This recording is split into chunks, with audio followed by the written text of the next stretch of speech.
So this here is one of the most important Ethereum video I've made so far. Why? Because in this video, we are not just only going to look into price action, but we are also going to look into on-chain data, which right now is flashing a very interesting scenario. Yes, guys, the on-chain data is definitely flashing a big supply and demand problem that we are going to talk in today's video. So before I jump into the content, destroy that like button, and if you are watching this for the first time, come on, hit the subscribe button and the bell. So we are going to start by looking at the amount of Ethereum that has already been burned. If you look at the amount of Ethereum that has already been burned, you are definitely going to flip out. Yes, around 3.36 million Ethereum has already been burned, and if you look at that in dollar, it is around $9.78 billion worth of Ethereum. Yes, guys, around $9.78 billion worth of Ethereum has already disappeared from the total supply, and now over time the demand is going to increase. I mean, if the supply is going to decrease, the demand is going to increase over time. And if you look at the mainnet validator queue, now validators who are willing to stake their Ethereum, the validator queue counter shows the total number of validators currently waiting to enter or exit the network. Validator entering queue, you can see around 94,111. Approximate time to finish current queue is around 46 days, guys. It is increasing over time. If you look at the validator set overview, the matrix and the value, active validators around 598,000. Active queue length 47 days, which I just showed you, right? Around 46 47 days. Exit queue length 32 minutes. Withdraw queue length 6 days. So now what I want you guys to do is to look at the state of network balance, metric and value one more time.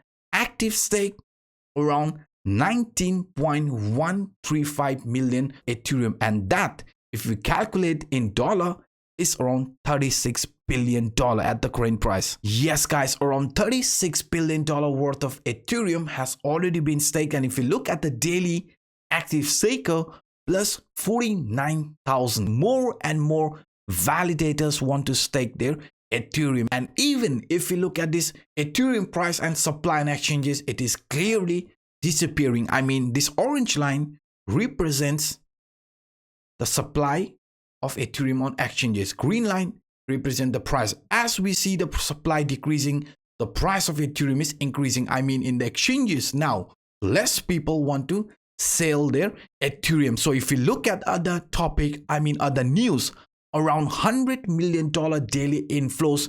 Ethereum staking thrives after Shapella. Yes, guys, I showed you with this 49,000, right? This 49,000 current price, around $100 million worth of Ethereum daily inflows, and that is also definitely creating demand and supply issue. I mean, less supply, more demand. Less people want to sell their Ethereum, the price is going to go to the roof over time. And now, even if you look at this news, Ethereum locked for staking reaches all-time high. As I've already showed you, more and more people want to stake the Ethereum. Ethereum Shapella upgrade was a success. People were very skeptical regarding this Shapella upgrade, but now it is already done, and since more and more people are willing to stake the Ethereum, this is definitely creating some sort of a hype in the market. You can see that the stake increased by 11% after the Shapella upgrade. Validators are restaking their unlocked Ether, contrary to concern of a price drop. The meme coin craze led to increase in on-chain activity and decrease in circulating supply, because I just showed you it is a deflationary asset. Over time, the total number of Ethereum is going to decrease, because the more Ethereum is used, the more Ethereum is burned. And now let's look at this Ethereum price action and let's find out what is happening here. Before I do that, if you are enjoying this video so far, then please do not hesitate to destroy the like button, and for those individuals watching this for the first time, hit the subscribe button and the bell. Now, according to this Livermore speculative chart, the area where we could be finding ourselves is between 0.6 and 0.7 according to this accumulation cylinder with widening mouth. Why? Because if we look at this accumulation cylinder from widening mouth, you can see price after getting attracted towards this lower trend line, the 0.7 line, we are going to start with an actual mark of face type of price movement. So in our case, we have said, hey, there could be some range bound, there could be another continuation towards this 0.7 before the price of Ethereum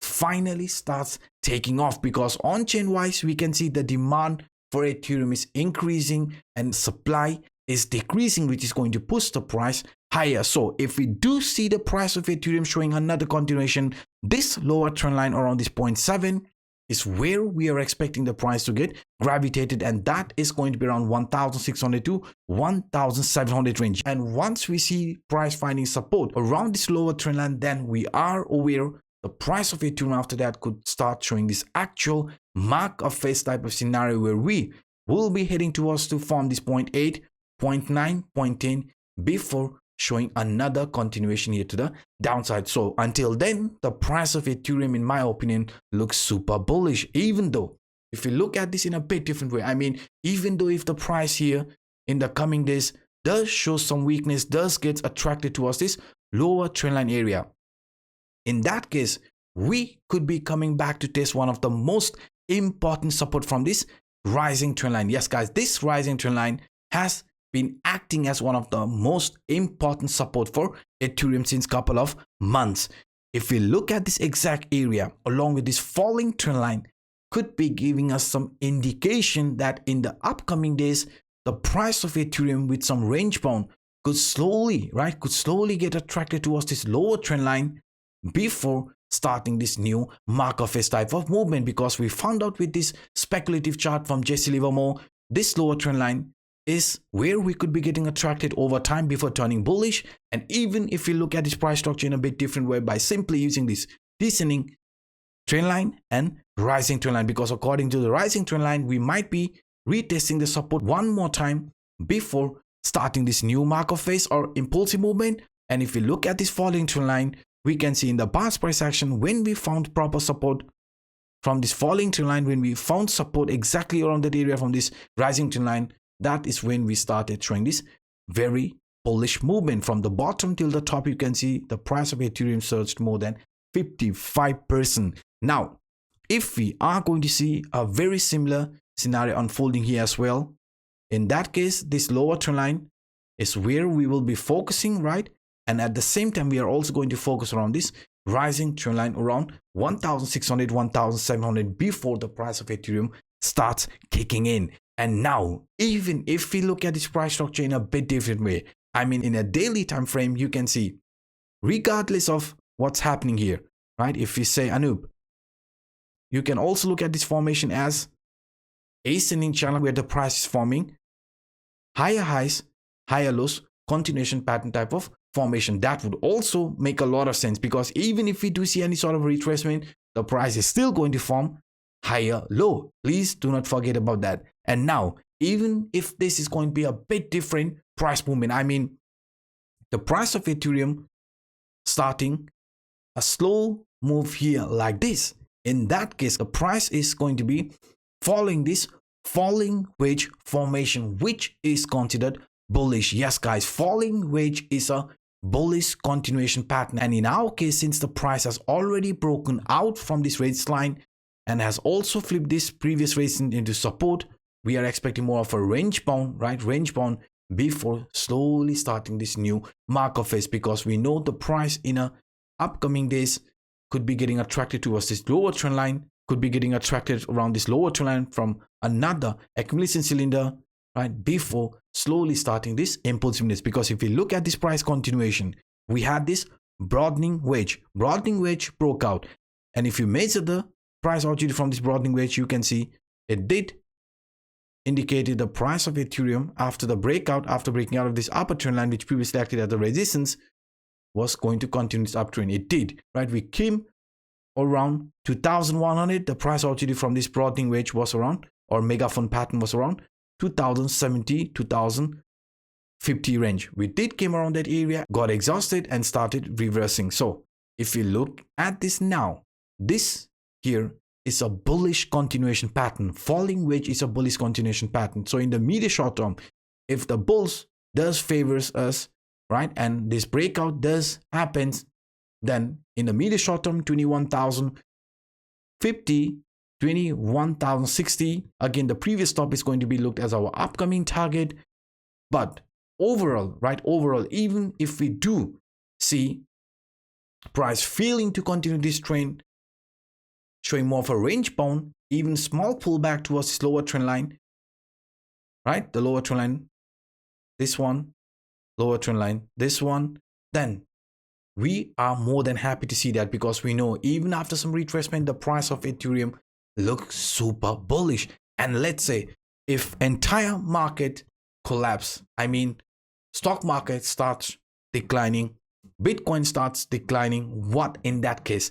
In that case, we can also look at the worst case scenario for Ethereum. So for that, what I'm going to do, I'm going to use this weekly time frame, because in weekly time frame, if you simply look at this channel formation, this ascending channel formation, where the price got rejected after reaching the upper trend line and found support at the lower trend line. So if this here is going to be a continuation pattern like this, higher highs, higher lows continuation pattern, in that case, you can see this lower trend line in the worst case scenario is the area where we could be getting attracted if the bulls fails to defend the support around 1,600 to 1,700 range. So if entire crypto market, if entire traditional market starts reversing, then the worst case scenario for Ethereum would be around 1,200 in my opinion. And if you look at this in a bit different way, I mean, if you simply use this rising trend line, according to this rising trend line, this rising trend line was a very important line of support. In the past price action, this green line always acted as a strong line of support. But once we started showing this reversal, and now we could be coming back to retest this exact line one more time. So if we look at this price structure now, you can see, guys, this rising trend line support has already been broken. This is a bearish scenario, right? And if the entire crypto market starts reversing, if entire stock market starts reversing, in that case, this lower trend line is where we are expecting the price of Ethereum to come, and this would be the worst case scenario for Ethereum as well. So overall, I'm going to look into this three price movement. One here is accumulation cylinder from Jesse Livermore, another one following this rising trend line, and even the breakout continuation from this falling wedge. And in the worst case scenario, this is what we are looking at. So these were some of the quick update that I wanted to share with you regarding Ethereum. If you enjoyed this kind of content, then please do not hesitate to destroy that like button. And for those individuals watching this for the first time, hit the subscribe button and the bell. Now, by saying this, I'm signing out. My name is Anup. Bye-bye.